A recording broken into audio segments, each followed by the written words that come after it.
અને પૂરો શ્વાસ છોડવાનો. હવે જે આસન કરીશું એને સોય દોરો કહેવાય. મેં દોરો લીધો એને ઊંચો આકાશ તરફ કર્યો. સામેની બાજુ સોયનું કાણું છે, જોઈ લેજો, પછી તમે કરજો. અત્યારે સ્થિતિમાં રોકાજો. તો મેં સોયની અંદર દોરાને પોરવ્યો અને પછી મેં આ હાથને વિરુદ્ધ બાજુ લઈ ગઈ. આ રીતે તમે જઈને પોઝિશનમાં રોકાઓ.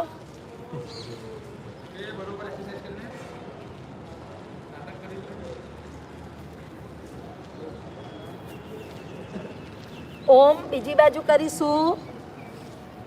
ડાબી બાજુ દોરો ઊંચો આપણે કર્યો, સોયની અંદર દોરો પોરવ્યો અને પછી આને વિરુદ્ધ બાજુ લઈ જઈશું.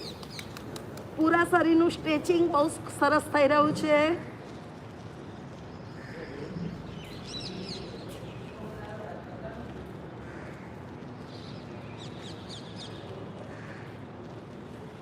સોય દોરો કર્યા પછી